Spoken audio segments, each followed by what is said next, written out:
Quando Isabel estava no 6º mês de gravidez, Deus enviou o anjo Gabriel a uma cidade da Galileia chamada Nazaré.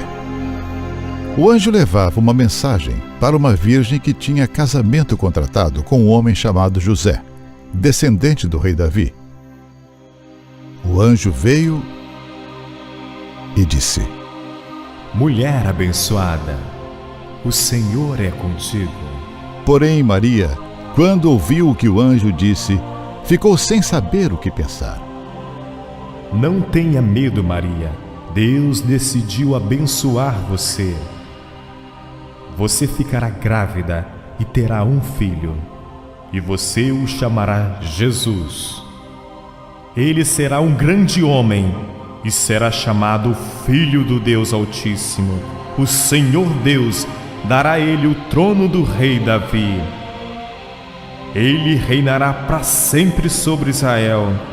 Seu reino jamais terá fim. Mas como eu posso ter um filho? Eu sou virgem. O Espírito Santo virá sobre você, e o poder do Deus Altíssimo te envolverá com a sua sombra. Por isso, o menino nascido será santo, e ele será chamado o Filho de Deus. Maria, a sua prima Isabel, em idade avançada, está grávida. As pessoas diziam que ela era estéril, mas ela está no 6º mês de gravidez, porque nada é impossível para Deus. Eu sou uma serva de Deus, disposta a aceitar a vontade dele, seja ela qual for. Que assim seja e se cumpra em mim. E o anjo foi embora.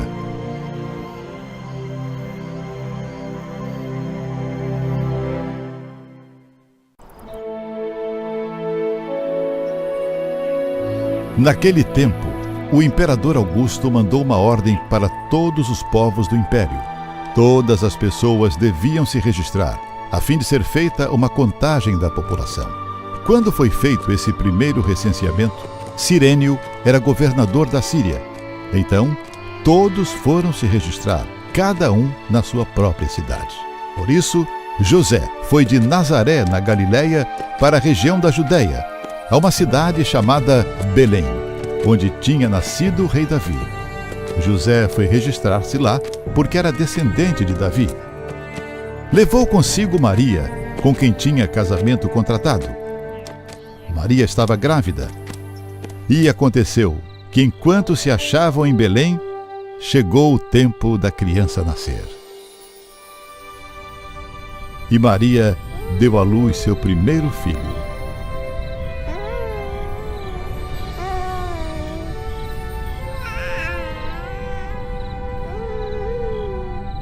Enrolou o menino em panos e o deitou numa manjedoura, pois não havia lugar para eles na pensão.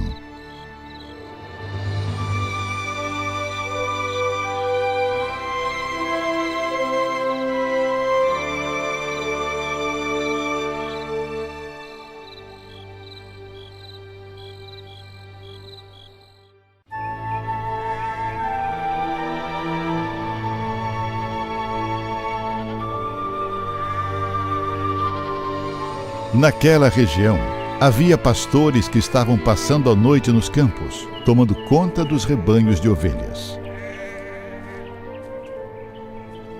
Então, um anjo do Senhor apareceu, e a luz gloriosa do Senhor brilhou por cima dos pastores. Eles ficaram com muito medo. Mas o anjo disse: Não tenham medo. Eu trago boas novas que será de grande alegria para todos. O Salvador. Sim, o Messias. O Senhor nasceu nesta noite em Belém, a cidade de Davi. E esta é a prova de que vocês o encontrarão, uma criancinha enrolada em panos e deitada numa manjedoura.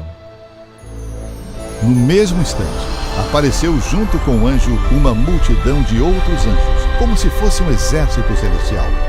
Eles cantavam hinos de louvor a Deus, dizendo: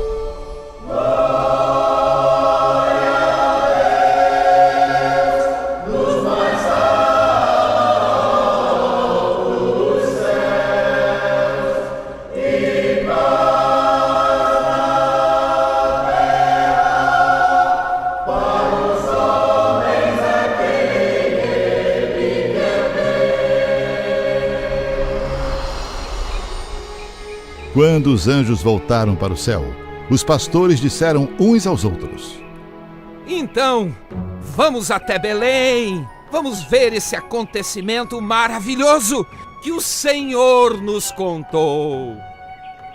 Eles foram depressa e encontraram Maria e José e viram o menino deitado na manjedoura.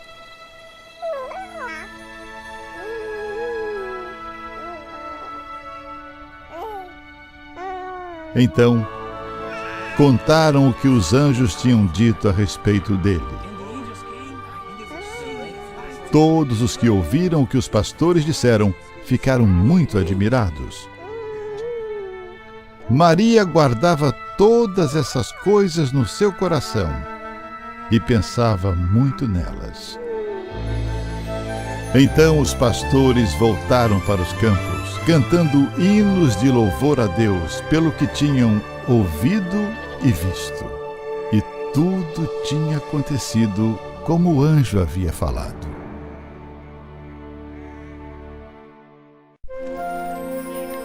Naqueles dias, Jesus foi da Galileia até o Rio Jordão, a fim de ser batizado por João Batista. Mas João tentou convencê-lo a mudar de ideia, dizendo: Eu é que preciso ser batizado por você, e você quer ser batizado por mim? Deixe que seja assim. É dessa maneira que cumpriremos a vontade de Deus. E João concordou. Logo que foi batizado, Jesus saiu da água. O céu se abriu e Jesus viu o Espírito de Deus descer em forma de pomba e pousar sobre ele.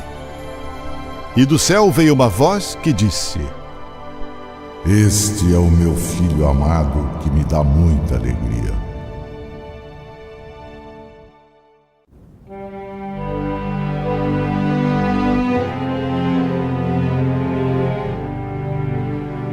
Jesus foi outra vez à sinagoga.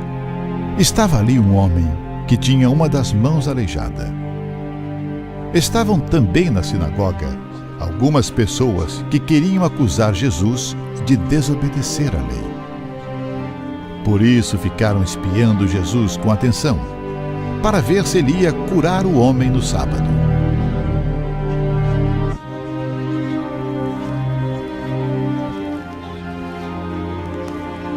Ele disse para o homem: Levante-se e venha até aqui, onde todos podem te ver.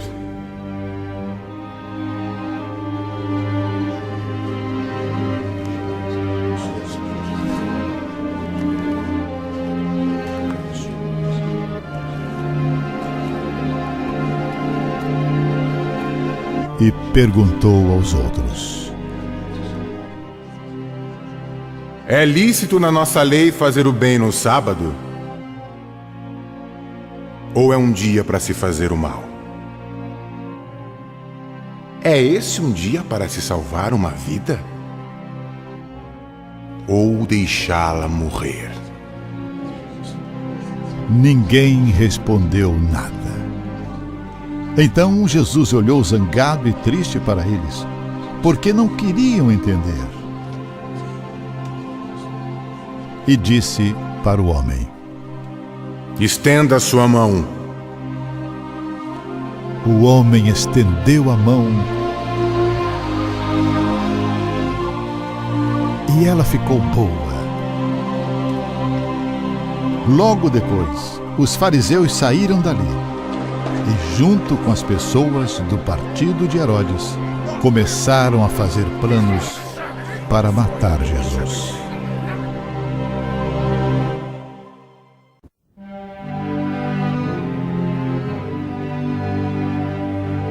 Então levaram aos fariseus o homem que havia sido cego. O dia em que Jesus havia feito lama e curado o homem da cegueira era um sábado. Aí os fariseus também perguntaram como ele tinha sido curado. Ele pôs lama nos meus olhos e eu lavei o rosto e agora eu posso ver. O homem que fez isso não é de Deus, porque não respeita a lei do sábado. Mas como pode um pecador como esse fazer milagres tão grandiosos? E por causa disso, houve divisão entre eles. Então os líderes judeus chamaram pela segunda vez o homem que tinha sido cego e disseram: Mas o que ele te fez? Como ele te curou? Olha, eu já disse e vocês não me acreditaram. Por que vocês querem ouvir isso outra vez? Por acaso vocês também querem ser seguidores dele? Então eles o xingaram e disseram: Você é que é seguidor dele. Nós somos seguidores de Moisés. Nós sabemos que Deus falou com Moisés, mas este homem nem sabemos de onde ele é. Que coisa esquisita. Ele curou minha cegueira e vocês nem sabem de onde ele é. Sabemos que Deus não atende a pecadores, mas ele atende àqueles que o respeitam e fazem a sua vontade. Desde que o mundo existe, nunca se ouviu dizer que alguém tivesse curado um cego de nascença. Se esse homem não fosse enviado por Deus, eu não estaria curado. Você nasceu com pecado e está tentando ensinar a nós? E o expulsaram da sinagoga.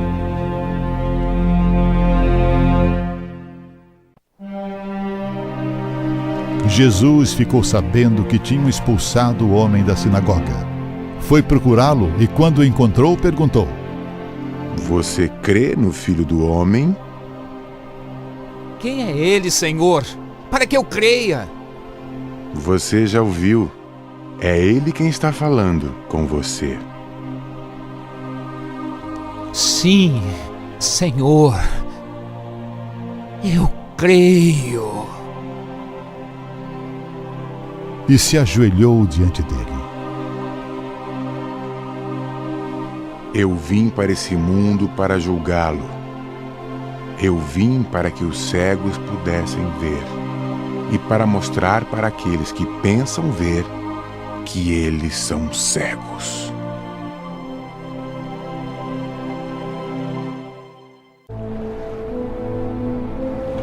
Jesus e os discípulos chegaram à região de Gerasa, no lado leste do lago da Galileia.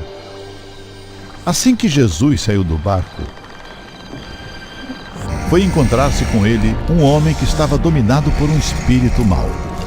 O homem vinha do cemitério onde estava morando. Ninguém conseguia prendê-lo, nem mesmo usando correntes. Muitas vezes já tinham amarrado as suas mãos e os seus pés com correntes de ferro, mas ele quebrava tudo. E ninguém conseguia dominar. Passava os dias e as noites nos montes e entre os túmulos, gritando e se ferindo de propósito com pedras. Ele viu Jesus de longe.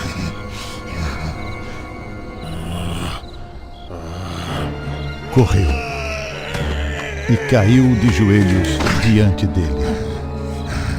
Fora desse homem, espírito maldito! O homem deu um grito e disse bem alto: O que o Senhor quer de mim, Jesus, Filho do Deus Altíssimo?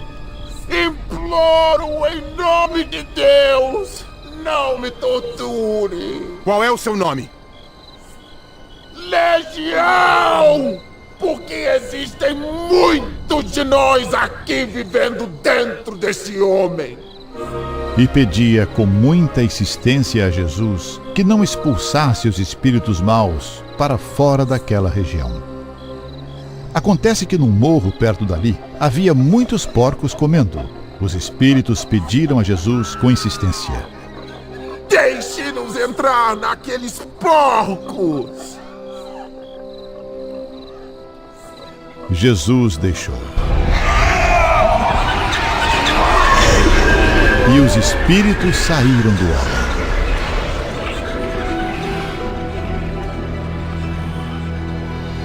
E entraram nos porcos.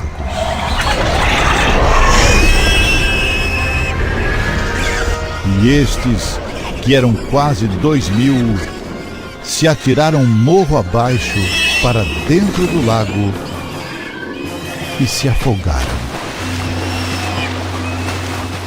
Os homens que estavam tomando conta dos porcos fugiram e espalharam a notícia na cidade e nos campos. Muita gente foi ver o que havia acontecido.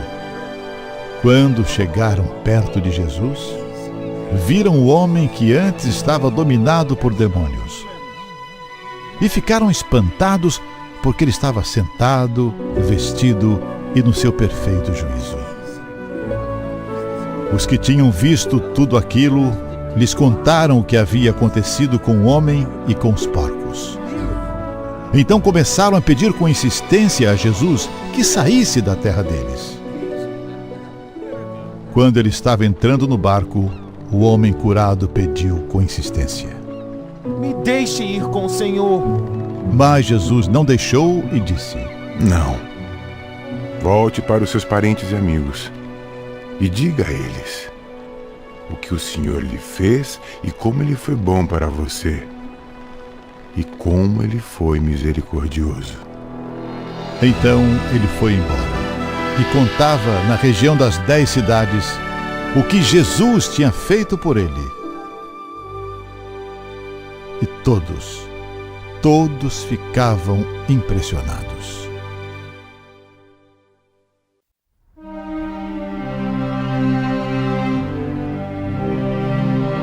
Quando chegou a hora, Jesus sentou-se à mesa com os apóstolos e lhes disse: Eu tenho esperado por esse momento com profundo desejo, ansioso por ceiar essa Páscoa com vocês, antes que o meu sofrimento comece. Pois eu digo a vocês que nunca comerei esta ceia até que eu coma o verdadeiro jantar que haverá no reino de Deus. Então Jesus pegou o cálice de vinho, deu graças a Deus e disse: Peguem isso e repartam entre vocês. Eu nunca mais beberei desse vinho novamente, até que chegue o reino de Deus. Depois, pegou o pão e deu graças a Deus. Em seguida, partiu o pão e o deu aos apóstolos, dizendo: Isto é o meu corpo, entregue por vocês. Façam isso em memória de mim. Depois do jantar, do mesmo modo, deu a eles o cálice de vinho, dizendo: Este é o cálice da nova aliança feito por Deus com seu povo. Aliança que é garantida pelo meu sangue derramado em favor de vocês. Mas agora vejam, sentado conosco à mesa, está aquele que irá me trair. Pois eu, o Filho do Homem, devo morrer da maneira como Deus planejou. Mas ai daquele que está traindo o Filho do Homem. Então os apóstolos começaram a perguntar uns aos outros quem seria o traidor. Tiveram uma forte discussão sobre qual deles deveria ser considerado o mais importante. Então Jesus disse: Nesse mundo, os reis e os governadores têm poder sobre o povo e são chamados de amigos do povo.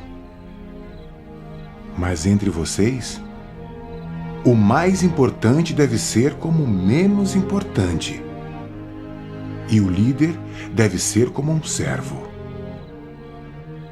Quem é o mais importante? Quem está sentado à mesa ou quem está servindo? Entre vocês, eu sou como aquele que serve. Vocês têm estado sempre comigo nos meus sofrimentos. Por isso, assim como meu pai me confiou o governo em seu reino, eu também confio o governo a vocês, e vocês vão comer e beber à minha mesa no meu reino. E sentarão em tronos para julgar as 12 tribos de Israel.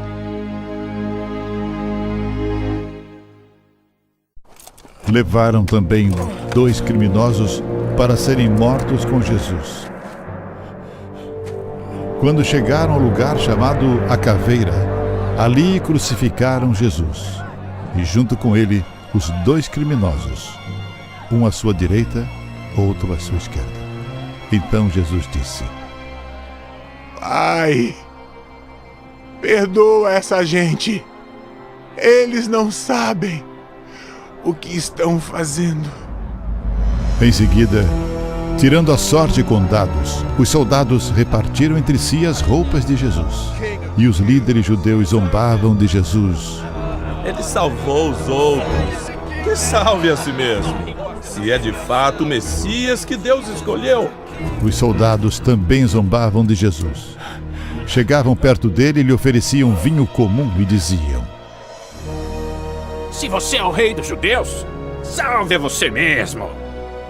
Na cruz, acima da sua cabeça, estavam escritas as seguintes palavras: Esse é o rei dos judeus. Um dos criminosos que estavam crucificados ali insultava Jesus. Você não é o Messias? Então salve-se a si mesmo. Salve-se a si mesmo e a nós também. Você não teme a Deus nem quando está morrendo? A nossa condenação é justa pelo que fizemos, mas esse homem não fez nada de errado.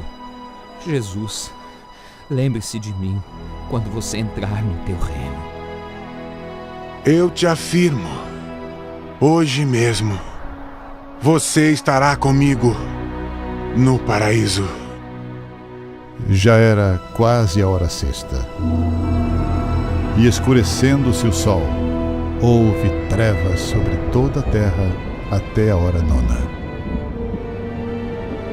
Então Jesus clamou em voz alta: Pai, nas tuas mãos eu entrego o meu espírito.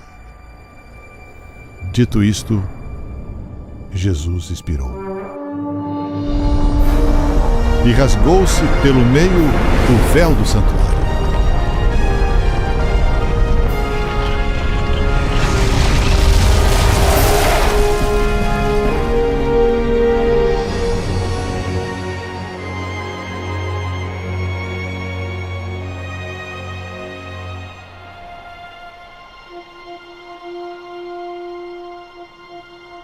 Vendo o centurião o que tinha acontecido, deu glória a Deus, dizendo: Verdadeiramente, este homem era justo.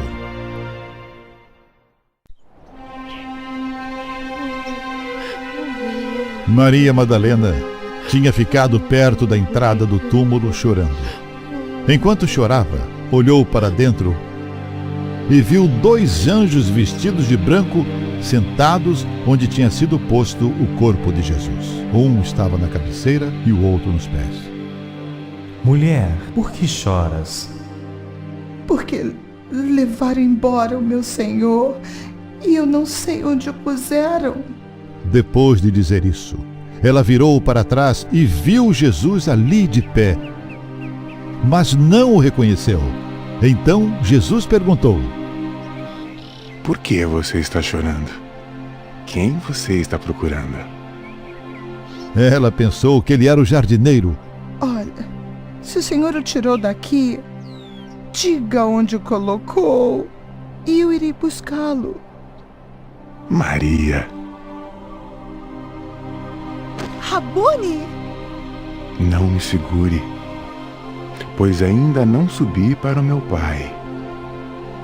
Vá se encontrar com os meus irmãos e diga a eles que eu vou subir para aquele que é o meu Pai e o Pai deles, o meu Deus e o Deus deles.